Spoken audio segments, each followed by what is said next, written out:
चलिए, आवाज सुन पा रहे हैं ऑनलाइन कर अच्छे तो एक बार ओके लिख दीजिए। चलिए ओके है। चलिए, हम लोग पिछले क्लास में बहुत इंपॉर्टेंट सेक्शन चल रहे थे, मुगल काल में क्या बिहार की स्थिति रही है, और उसी मुगल काल में हम लोग बाबर के समय की स्थिति देखे। क्या बाबर बिहार में आया है? आया है। कहां हाजिरी लगाया है? मनेर में। छोटी दरगाह की बड़ी दरगाह? बड़ी दरगाह। बड़ी दरगाह में किनका दरगाह? सरफुद्दीन याहिया मनेरी। क्लियर है सबका? अब हम लोग देखिए हुमायूं की भी कहानी सुन लिए। आज हम लोग चलेंगे किसकी कहानी? अकबर का। चलिए ध्यान दे, पहले बढ़िया से सुन लीजिए, बढ़िया से जहां सुन लीजिएगा तो एकदम क्लियर हो जाएगा। देखिए, जिस समय अकबर का राज्याभिषेक हुआ, आप खुद जानते हो कि अकबर के पिता हुमायूं अचानक सीढ़ियों से गिर के मर गए, और उस समय अकबर बहुत कम उम्र का 13-14 साल का एक बच्चा है, और बैरम खां आपको याद है कि उधर कलानौर में ईंट का ही राजगद्दी बना के उसको बैठा के राज्याभिषेक कर दिया। और उस समय अकबर जिस समय राज्याभिषेक किया, उस समय केवल आपको मालूम है कि सिर्फ दिल्ली, पंजाब, इसी हिस्से में मुख्य रूप से मुगल काल चल रहा, क्योंकि हुमायूं भी तो जस्ट 1555 में आया ही है और 56 में मर ही गया। तो इसी कारण से अभी डायरेक्ट बिहार पे अकबर का अधिकार नहीं। इस समय बिहार के बारे में आपको बताया था कि छोटे छोटे कई वंश हैं, लेकिन मेन इस समय करारनी चल रहे हैं। ये करारनी कौन है? तो ये जस्ट अफगान है। अफगानों की शक्ति आपको याद है कि आखिर बाबर भी तो अफगानों को हराने ही आया था, हुमायूं को भी शेर शाह हराया, वो अफगान ही था, और एक करारनी भी अफगान ही है। तो ये अफगान के ये लोग जो है अमीर लोग हैं, शासक लोग हैं, और उन्हीं का वंश चल रहा है। और इसी में आपको बताया थे करारनी वंश के जो मेन संस्थापक थे ये ताज खां करारनी है, लेकिन ताज खां बहुत ज्यादा कुछ किया नहीं, इसलिए ताज खां को नहीं बताया। मेन जहां से वर्क शुरू है वो है सुलेमान खां करारनी। पिछले दिन आपको सुलेमान खां करारनी के बारे में आपको लिखाए हुए थे। अब इस समय अकबर के पैरेलल में अगर बात करें तो कौन है? सुलेमान खां करारनी। और सुलेमान खां करारनी ये बिहार से है, और बिना किसी भी विरोध के ये अकबर को भी बीच बीच में कुछ तोहफा गिफ्ट भेजते रहते हैं। अब अकबर को तोहफा गिफ्ट मिल रहा है, अब बताओ जो इसको चाहिए उतना को नहीं, लेकिन कुछ भी मिल रहा है, तो मतलब है कि इसका अकबर के साथ एक मित्रवत संबंध है, दोनों मित्र जैसे। धीरे धीरे अकबर जब बड़ा हुआ तो अपना क्षेत्र विस्तार किया, क्षेत्र विस्तार करते करते फिर ये गुजरात विजय के अभियान में लगा। उसके बाद आपको बताया था कि सुलेमान खां करारनी के बाद जब यह मर गया तो इसका बेटा कौन है? दाऊद खां करारनी। और दाऊद खां करारनी ये जब देखा कि अकबर स्वतंत्र, अब अकबर गुजरात तरफ गया है, तो हम उसको पैसा क्यों भेज, ये अपने पिता किया। सुलेमान खान क्या करता था? अकबर के नाम का ही खुतबा पढ़ लेता था कि हम उनके अधीन है और घोषणा करते हैं, शासक हमारे अकबर है, जो बोल दे बाकी पैसा खूब रखे थोड़ा बहुत भेज। ये कहा कि हम अकबर के नाम का खुतबा भी नहीं पढ़ेंगे, सिक्का उसका नहीं चलाएंगे, सब मेरा होगा, हम स्वतंत्र घोषणा होने की करते हैं। और इसी कारण दाऊद खां करारनी ने जब स्वतंत्र होने की घोषणा किया, तब पहली बार आपको बताया 1574 में। अब सोचो अकबर हेड कब बना है? 56 में। अब सोचिए कि आया कब है? 74 में। मतलब लगभग कितने साल के बाद? 18-19 साल शासक बने हो गया, अकबर परिपक्व एकदम हो गया। और तब अकबर बिहार पे हमला किया, और जब 1574 में अकबर ने बिहार पे हमला किया तो हाजीपुर का जो वहां दुर्ग था उसको आराम से अकबर ने विजय प्राप्त कर ली। बाकी डर से दाऊद खां करारनी भाग गया, और अकबर देखते देखते बिहार का क्षेत्र मुगल साम्राज्य में फिर से मिला लिया। और यहां आपके लिए एक ऑब्जेक्टिव क्वेश्चन हो गया, बिहार में अंतिम अफगान शासक कौन था? ये अंतिम अफगान शासक है। देखो चॉइस में दे देगा कि बिहार में अंतिम अफगान शासक थे, और चॉइस दे देगा शेर शाह, चॉइस देगा सिकंदर सूरी, चॉइस देगा दाऊद खां करारनी। अब जो बच्चा पढ़ा नहीं है वो उधर ही शेर शाह पे घूमने लगे। कोई बच्चा बहुत खुश होगा तो सिकंदर लोधी तक पहुंचेगा, और लोधी में सिकंदर सूरी तक पहुंचेगा। और ऐसे आपको ध्यान रखना है कि बिहार में अंतिम अफगान शासक कौन है? दाऊद खां करारनी। भाग्य अब अकबर बिहार के क्षेत्र जितना प्रारंभ कर दिए, बिहार में केवल करारनी ही नहीं, छोटे छोटे क्षेत्रीय कई शासक थे, और इसीलिए अकबर अपना जिन क्षेत्रों को जीता धीरे धीरे और क्षेत्र में विस्तार करते गया, और अंततः 1580 तक इसने बिहार के एक बड़े भूभाग पर विजय प्राप्त किया। और 1580 में अकबर ने बिहार को अपना एक सूबा घोषित किया। सूबा मतलब क्या होता है? राज्य। इस समय अकबर के कुल 11 राज्य थे, और बिहार की घोषणा करने के बाद अकबर के साम्राज्य में कितना सूबा है? 12 सूबा है, जिसमें बिहार भी एक राज्य बन गया। इसलिए यह एक बहुत अच्छा क्वेश्चन है, किस मुगल बादशाह ने बिहार को मुगल साम्राज्य का सूबा घोषित किया? अकबर। कब घोषित किया? 1580 में। अब जब सूबा घोषित किया तो सूबा का जो हेड होता है उसको सूबेदार कहते हैं। सूबा का जो हेड होगा सूबेदार। अब आपसे पूछा जाएगा कि अकबर ने पहला सूबेदार किसे बनाया? अब आपसे बहुत अच्छा क्वेश्चन है कि 1580 में इसने सूबा बनाया, तो पहला सूबेदार किसको बनाया? मुजफ्फर खां। और कोई बचे? मुनिंद्र। तो अकबर ने पहला सूबेदार मिर्जा अजीज कोका को बनाया। बात सुनोगे, अकबर का पहला सूबेदार कौन है? मिर्जा अजीज कोका। और मिर्जा अजीज कोका ये पहला सूबेदार बना है कब? 1580। और मिर्जा अजीज कोका एक बढ़िया से सिस्टम चला रहा है। उसके बाद अकबर अपने बहुत प्रिय मान सिंह को बिहार के सूबेदार बनाए। देखो बिहार के सूबेदार मान सिंह भी बने, और मान सिंह ने बिहार को और मजबूती प्रदान की। इस समय छोटे छोटे कई राजा थे, जैसे बिहार में एक इंपॉर्टेंट क्षेत्र है गिद्दौर। गिद्दौर के राजा, तुमसे पूछा जाएगा कि बताओ गिद्दौर किस जिला में? अभी गिद्दौर, जल्दी बोलो, जमुई। गिद्दौर कहां है? जमुई में। अभी भी गिद्दौर महाराज इस सबका जमुई में, वहां गिद्दौर महाराज का बहुत बड़ा किला। तो देखिए आपसे जान के कोशिश करेगा कि हर बात आपसे पूछे। इस समय गिद्दौर के राजा थे पूरनमल। अब पुराने वाले नहीं सोचना, पूरनमल अपना गिद्दौर के शासक। और ध्यान दीजिए, मान सिंह ने गिद्दौर के राजा पूरनमल को भी हराया। इस समय एक और इंपॉर्टेंट है खड़गपुर। खड़गपुर जो है ये कहां है? ये मुंगेर वाला खड़गपुर की बात चल रही है। ऐसे खड़गपुर पश्चिम बंगाल में भी है, लेकिन हम लोग चूंकि बिहार का सिस्टम चल रहा है तो ये खड़गपुर कहां है? मुंगेर। और मुंगेर के खड़गपुर को भी इसने विजय प्राप्त किया। भोजपुर में भी इसने विजय प्राप्त किया। खड़गपुर के राजा थे संग्राम सिंह। अब संग्राम सिंह ने इस समय अधीनता मान लिए, और मिला जुला के जो दक्षिण बिहार का जो क्षेत्र था वो अकबर नहीं जीत पाया था, वो मान सिंह ने उन सभी जगहों को विजय कर। मान सिंह बताओ राजधानी कहां रखे? रोहतासगढ़ में। रोहतासगढ़ में क्यों रखेंगे? क्योंकि शेर शाह ने रोहतासगढ़ में अच्छा किला बना लिया, तो इसके कारण वहां सुरक्षा सेफ्टी ज्यादा है। तो मान सिंह ने बिहार प्रांत की राजधानी कहां रखा? रोहतासगढ़। देखो राजधानी कैसे बदला, पहले चल रहा था उदनपुरी, उदनपुरी से आया पटना, अब पटना से चला गया सासाराम, रोहतास बाग। तो देखिए कैपिटल अब रोहतास चला गया, वहां किला की मजबूती के कारण। अब यहाँ पे हम लोग ध्यान दें, अब अकबर जब वृद्ध हुआ, मतलब अकबर का वृद्ध अवकाल 1601 से शुरू हो जाता है, अकबर 1605 में मर जाता है। 49 वर्षों तक अकबर राज किया, तो 49 वर्ष तक राज किया है, लगभग 44 साल राज हो गया, उसकी बात कर रहे हैं। 1601 में अकबर का ही बेटा है, नाम जानते हो सलीम, सलीम का ही नाम क्या है? जहांगीर। जहांगीर जो सलीम है ये बड़ा दुखी रह रहा है, तो लगता है चांस नहीं मिल पाएगा। दुख का कारण समझ रहा है? अरे अकबर का कम 14 साल की उम्र में राजा बन गया, तो शादी विवाह हो गया, तो बाप बेटे की उम्र में बहुत होगा, तो 16-17 साल का अंतर हो।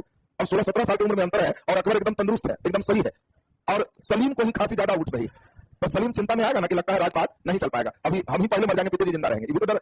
तो सलीम 1601 में विद्रोह कर दिया, और यह विद्रोह खास बिहार के क्षेत्र में ही किया। बिहार के जो राजस्व थे, जानते हो, राजस्व से पैसा ले लिया, जबकि बिहार का प्रभार भी नहीं बना। बिहार में आपको बताया था समतल भूमि है, उपजाऊ क्षेत्र है, ज्यादा पैसा आता है। सलीम पूरा एकदम यहाँ 1601 में कहा बिहार में जो इनकम होगा हम रखेंगे, अब पिताजी के पास नहीं जाएगा, बहुत राज किए, हम भी तो पुनः से शुरू करें, केवल ऑर्डर में हम नहीं रहे।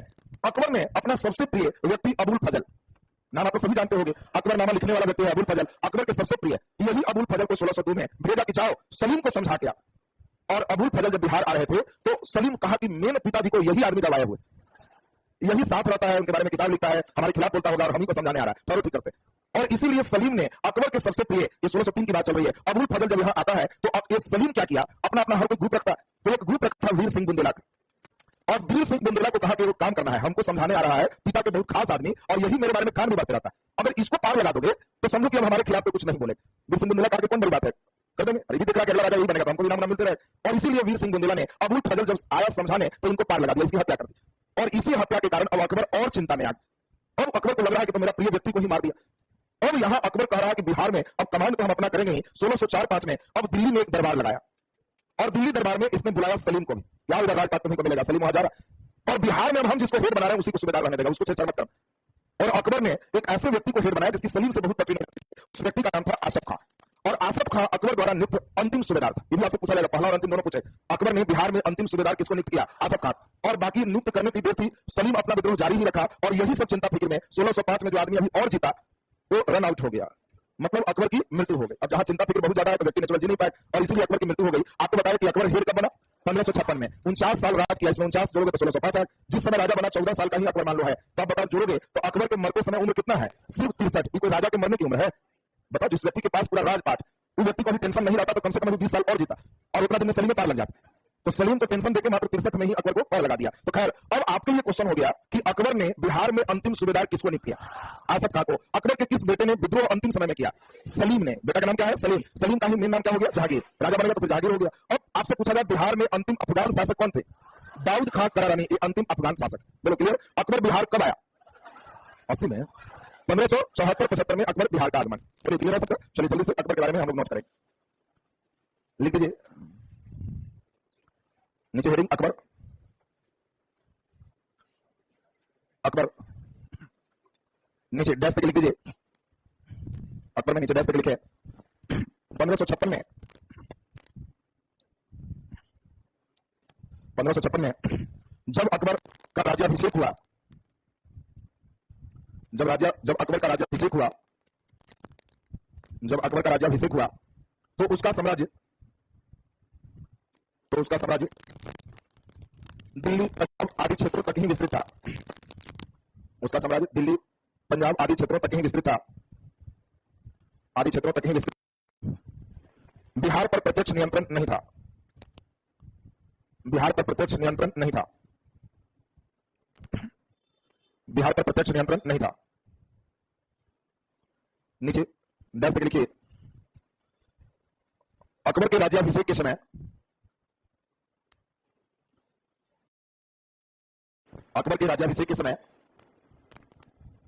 बिहार में अफगानों के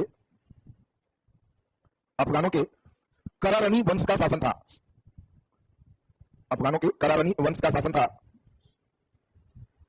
का शासन था, जिसके संस्थापक ताज खां करारनी थे।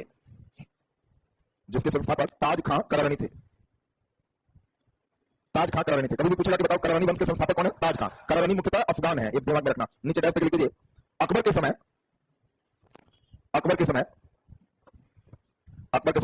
बिहार का प्रमुख सुलेमान खां करारनी था। बिहार का प्रमुख सुलेमान खां करारनी था, जिसका अकबर के साथ मित्रवत व्यवहार था।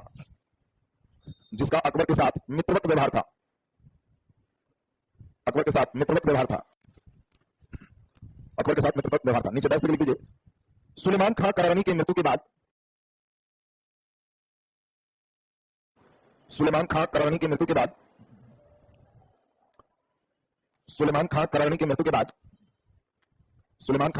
के बाद दाऊद खां करारनी बिहार के प्रमुख बने।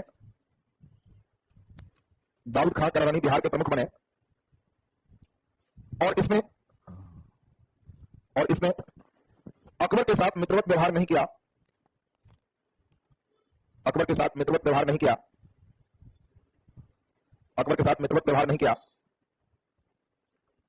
यह मुगल शासकों के नाम से खुतबा पढ़ाना बंद किया। खुतबा माने आदेश। मुगल शासक का आदेश है तो ये कहा कि नहीं मेरा आदेश चलेगा। मुगल शासकों के नाम से खुतबा मींस क्या हुआ? आदेश। पढ़ना बंद कर दिया। नीचे स्टार लगा के डैश लिखो, बहुत इंपॉर्टेंट है। 1574 में अकबर ने बिहार पर आक्रमण किया। 1574 में अकबर ने बिहार पर आक्रमण किया।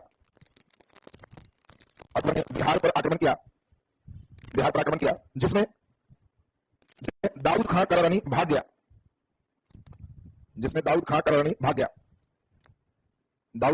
भाग गया। नीचे डबल स्टार लगा के लिखो, बहुत इंपॉर्टेंट क्वेश्चन है। डबल स्टार लगा के लिख दीजिए। बिहार का अंतिम अफगान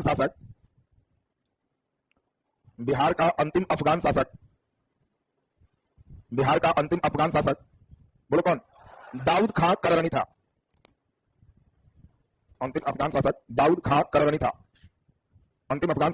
करारनी था। चलिए नीचे 2-3 स्टार लगा के लिखिए, बहुत इंपॉर्टेंट। 1580 डेट है, 2-3 स्टार लगा के लिखिए। 1580 में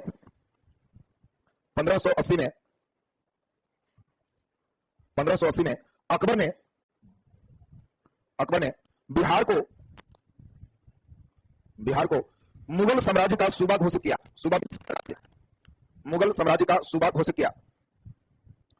बिहार को मुगल साम्राज्य का सूबा घोषित किया। नीचे देखिए, मुगल साम्राज्य में कुल 12 सूबा बने। जिसमें बिहार भी एक था। 12 सूबा बने जिसमें बिहार भी एक था। नीचे देखिए, अकबर ने बिहार के पहला सूबेदार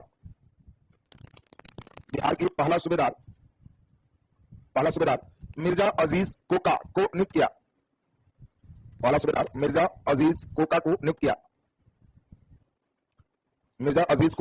किया। नीचे अस्तार लगा के लिखिए। मान सिंह जब बिहार के सूबेदार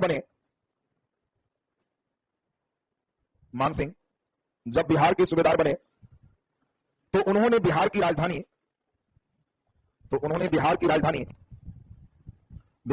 बोलो कहां शिफ्ट किया? रोहतासगढ़ बनाया। बिहार की राजधानी रोहतासगढ़ बनाया। नीचे डैश देखिए, मान सिंह ने गिद्दौर कहां है? जमुई। गिद्दौर ब्रैकेट में जमुई के राजा, जल्दी बोलो, पूरनमल। एक और पूरनमल था जिसको धोखे से मार दिया था, याद है? वो अलग है, ये अलग है। गिद्दौर जमुई के राजा पूरनमल, खड़गपुर कहां? मुंगेर के राजा संग्राम सिंह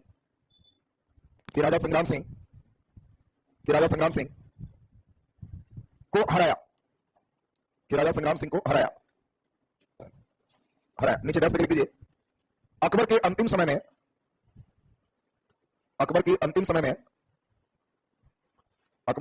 में उसका पुत्र सलीम ब्रैकेट में बोलो सलीम कौन हो गया? जहांगीर। सलीम ब्रैकेट में जहांगीर ने विद्रोह किया। ने विद्रोह किया और बिहार के राजस्व पर अपना अधिकार बताया, और बिहार के राजस्व पर अपना अधिकार बताया, बिहार के राजस्व पर अपना अधिकार बताया, अपना अधिकार बताया। नीचे डैश देखिए, अकबर ने जब इस विद्रोह को दबाने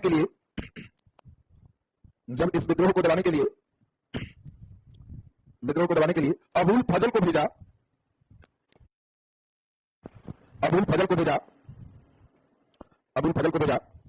तो सलीम ने वीर सिंह बुंदेला के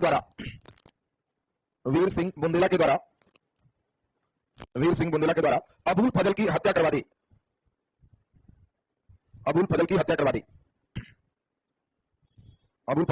दी, नीचे स्टार लाकर ऐसे लिखना।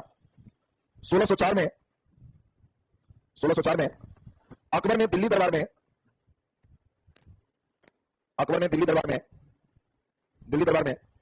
बिहार के सूबेदार बोलो किसको, आसफ खां को बनाया,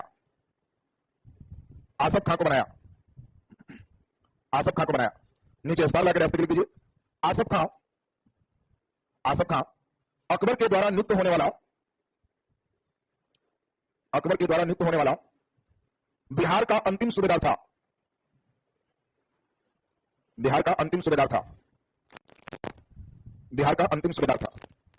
तो अब बताइए, अकबर ने तो बिहार में बहुत बड़ा काम किया, बिहार को जीतकर मुगल साम्राज्य का एक राज्य घोषित कर दिया। इस समय राज्य पर अलग अलग ही, लेकिन अपने प्रिय व्यक्ति को ही सूबेदार बनाया जाता था, और इसीलिए अकबर द्वारा नियुक्त अंतिम सूबेदार कौन है, आसफ खां। क्या आसफ खां और सलीम की पटरी अच्छी है? नहीं। और इसी बीच अकबर की मृत्यु हो गई। अब हेड कौन बन गया, जहांगीर। सलीम तो नीचे हेडिंग दे दीजिए, जहांगीर।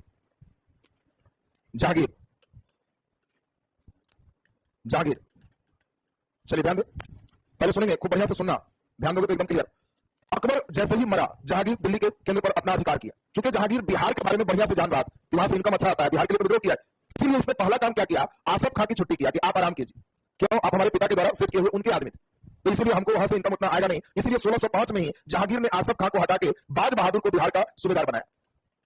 अब धीरे धीरे बाज बहादुर अन्य लोग को भी बनाया, लेकिन अंतिम में पहला मुगल बादशाह जहांगीर है, जिसको लगा कि बिहार एक इंपॉर्टेंट क्षेत्र है, यहां किसी आम व्यक्ति को और प्रिय व्यक्ति बनाने से अच्छा है अपना बेटा उसी को सूबेदार बनाया। अगर हमारा बेटा सूबेदार बनेगा तो घी कहां गिरा दाल में, कुछ मारेगा भी तो घर ही में रहेगा, बाकी घी इधर उधर गिर जाएगा तो वो गड़बड़। और इसीलिए पहली बार ऐसा हो रहा है मुगल काल में कि बिहार का सूबेदार जहांगीर ने अपने बेटे शाहजादा परवेज को बनाया। देखो, पहली बार आपसे पूछा जाएगा, पहला सल्तनत काल में कौन हेड था जो किसी राजा का बेटा था बिहार? जल्दी बोलो, बुगरा खा किसका बेटा? चलो बोलिए, बलवन का। आपको याद होगा कि बलवन वंश के बाद जो आए, मैंने गुलाम वंश के बाद जो आए खिलजी वंश, खिलजी ने बिहार पर इसीलिए कब्जा नहीं किया क्योंकि वहां बलवनी वंश ऑलरेडी चल रहा। और इसीलिए कभी भी पूछा जाएगा कि सल्तनत काल में पहला सूबेदार बिहार का जो राजा का बेटा रहा, तो बुगरा खा है किसका बेटा? बलवन का। सेम क्वेश्चन मुगल कर दे, बताओ मुगल काल में पहली बार कोई शहजादा बिहार का हेड बना, तो वो शहजादा कौन है? परवेज है। परवेज किसका बेटा है? जहांगीर। अब देखो, परवेज को बिहार का हेड बनाया गया। ये अभी हेड बना तो बिहार में गंगा किनारे एक शहर बसाया जिसका नाम है परवेजाबाद। परवेज ने आबाद किया, परवेजाबाद होगी। और ये परवेजाबाद का नाम धीरे धीरे वर्षों में बदलते चला गया, और अभी परवेजाबाद का नाम तुम देखोगे, ये एक घाट है बड़ा इंपॉर्टेंट गंगा किनारे, पहलेज घाट। पहलेजा घाट नाम सुना है? तो पहलेज है, अब हम लोग को थोड़ा सा जा सब लगा देते हैं। तो पहलेजा घाट एक बड़ा इंपॉर्टेंट घाट है, गंगा का घाट। ये पहलेजा घाट या पहलेज घाट ये परवेज द्वारा स्थापित है। और ये पहलेजा घाट कहां है? गंगा किनारे। कहां? तो हम बता ही दिए, गंगा किनारे घाट है तो गंगा किनारे होगा। कहां? सोनपुर में। वेरी गुड, ये पहलेजा घाट सोनपुर में है। बात ध्यान दीजिए, जो सोनपुर से है वो पहलेजा घाट, वहां नाम सुने। और सोनपुर जाओगे कभी नाम आएगा पहलेजा घाट, तो कहना समझ गया, शहजादा परवेज का बनाया हुआ है, उसका बसाया हुआ है। और परवेज कौन है? जहांगीर का बेटा। अब परवेज बिहार में जब हेड बना, तो अब राजा का बेटा हेड बन रहा है, तो स्वाभाविक है कि खर्च भी ज्यादा करे। और इसने एक अपने प्रिय व्यक्ति को कहा कि एक बढ़िया मस्जिद बनवाओ, पटना में एक ऐसा मस्जिद बनवाओ जो कहीं नहीं है, और इसका प्रिय व्यक्ति है नजर। व्यक्ति का नाम ही है नजर, ये नजर आदमी का नाम है जो इसका परवेज का प्रिय व्यक्ति। और इसी ने गाय घाट के पास एक बहुत बढ़िया मस्जिद बनवाया जिसका नाम पत्थर की मस्जिद। पत्थर की मस्जिद नाम सुना है? जो पटना में कभी गाय घाट के पास कभी जाओगे तो उस रास्ते में तुमको मिलेगा पत्थर की मस्जिद। अब तुमको पत्थर की मस्जिद की जब बात होगी तो ये कब बना? तो शहजादा परवेज 1621 ईस्वी में ये बिहार का हेड बना, यानी 1621 की बात चल रही है, उस समय ही पटना में पत्थर की मस्जिद बनाई। तो देखिए, परवेज जब तक रहा बिहार का स्थिति ठीक ठाक। अब जहांगीर को बहुत ज्यादा टेंशन नहीं। जहांगीर के बाद बोलो अगला कौन होगा? शाहजहां। शाहजहां के बाद औरंगजेब। औरंगजेब के समय तक देखोगे धीरे धीरे स्थिति बढ़िया ही रहे। औरंगजेब भी अपने सबसे प्रिय पोता, जिसको सबसे ज्यादा पोता को मानता था, कहा जाओ पटना धरो, तुम पटना ही ठीक। और वो पोता को बिहार दिया जिसका नाम अजीम निशान था। और पोता खूब खर्चा करके पटना को नाम ही बदल दिया, अजीमाबाद कर दी। अजीमाबाद नाम जो सुना है ना, वो औरंगजेब के पोता के नाम से। तो औरंगजेब भी अपना पोता को भेजा। यहां से अब एक फैशन हो गया, बिहार के सूबेदार कौन होगा? जो राजा का बेटा शहजादा होगा। अब कॉमन व्यक्ति हेड नहीं बने। तो आपसे पूछा जाएगा कि किसके बाद बिहार के सूबेदार एक राजा का बेटा शहजादा होते थे, किसके बाद? परवेज के बाद। तो यहाँ से एक नया सिस्टम चलेगा। जल्दी से थोड़ा जहांगीर पर सुनेंगे और तब सुनो। अब आपका औरंगजेब तक की बात अगले दिन कंप्लीट हो जाएंगे और तब शुरू हो जाएंगे हम लोग का मॉडर्न हिस्ट्री। अभी जान के मॉडर्न के हिस्से छाट दिए क्योंकि यहाँ पर अंग्रेज वगैरह आना शुरू हो गया। तो पहला अंग्रेज कौन आया, किसके समय आया, फिर मॉडर्न में करेंगे तो ज्यादा बढ़िया सीक्वेंस बनेगा, इसलिए उन बातों को हम हटा दिए। तो एक क्लास कल भर और लेंगे और कल के बाद ये कंप्लीट खत्म और तब हम शुरू कर देंगे आपका मॉडर्न। ज्यादा चांस है शुक्रवार को आपका एक टेस्ट रखें, बिहार स्पेशल से पहले टेस्ट लेके तब मॉडर्न में चले तो ज्यादा बढ़िया होगा और उसमें हम देख लेंगे आप लोग कितना अच्छा स्थिति बना के रखे हो। फ्राइडे तैयार रहना टेस्ट के लिए। टेस्ट में आपका जितना पढ़ाए हैं इधर से टेस्ट दे देंगे। हम पहले मध्यकाल से ही टेस्ट ले लेते हैं, फिर एंशिएंट कर लेंगे, पूरा मध्यकाल पढ़ लेना, टेस्ट हो जाएगा, मॉडर्न फिर आपकी शुरुआत कर लेंगे। तो चलिए अब बीपीएससी भी नोटिफिकेशन बार बार एकदम लगा है, अब बस थोड़ा सा लेट है ना, तो अभी फिर टाइम ले लिया है। आप देखे होंगे फिर कहा है कि 7 दिन के अंदर, लेकिन ये निश्चित है कि ये महीना पार नहीं करेगा, ये निश्चित है। तो बीपीएससी का जैसे ही नोटिफिकेशन आएगा 2 दिन बाद एक नया बैच शुरू हो जाएगा। आप अपने मित्र को जानकारी दे दोगे, एक नया बैच जो स्टार्ट होगा वो 3 से 5 होगा। 3 से 5 जो न्यू बैच होंगे वो क्रैश कोर्स होंगे, उसमें लिखाएंगे नहीं। अभी तो आप लोग को खूब बढ़िया से सुना देते हैं, याद कराते हैं, फिर लिखो, उसमें सिर्फ कथा चलेगा, बीच बीच में शंख फुकाते रहेगा, समझ रहे ना, उसमें सुनना है। अब बाकी जो लिखा हुआ ऑलरेडी आपका है, तो उसमें मॉडर्न हिस्ट्री तमाम एंशिएंट मेडिवल फिर से सब रिवीजन हो जाएगा। आप लोग में भी जिन बच्चों की इच्छा होगी 3 से 5 आके पढ़ सकते हैं, अलग से फी नहीं लगेगा। नए बच्चे के लिए उनको एडमिशन करा के अपना क्रैश कोर्स में करना। बाकी आपका जो क्लास है 5 से 7 7:30 ये ऑलरेडी चलते रहेगा, मतलब 3 से 7:30 आपका क्लास बीपीएससी का हो जाएगा। उसके पहले थोड़ा सा 2 से 3 या 2.5 से 3.5 ये 3.5 से करेंगे। ये डेली 1 घंटा मेंस का क्लास चले। मेंस के लिए धीरे धीरे कछुआ गति सही धीरे धीरे उसको निकालते चले जाएंगे। तो मेंस का क्लास जो पढ़ोगे तो केवल क्लास, घर पे मत पढ़ना, घर पे केवल पीटी पढ़ो। अब जैसे पीटी एग्जाम हो जाएगा तो फिर मेंस का गियर चेंज करेंगे, फिर फुल गियर फुल स्पेक्टर यहाँ से मेंस हो जाएगा, और फिर पीटी बैच अगला शुरू भी करेंगे तो लेट उसमें, तब तक आप ही का मेन ध्यान देंगे, लगातार चलते रहेंगे। हम लोग उस पर अब इंतजार भी कर रहे हैं और इंतजार की घड़ी जितने करेंगे लंबी होती जाती है। अब लग रहा है कल बीपीएससी आएगा, कल आएगा और लेट हो गया, तो लेकिन चलिए जल्दी ही वो आ जाएगा तो आपको नया सब चीज बोल दे। हाँ मॉडर्न हिस्ट्री नहीं लिखा है, नहीं तो उसमें लिखाएंगे भी नहीं, हमको तो बोल के लिखाए हैं जी। अरे मॉडर्न हिस्ट्री कहाँ है तो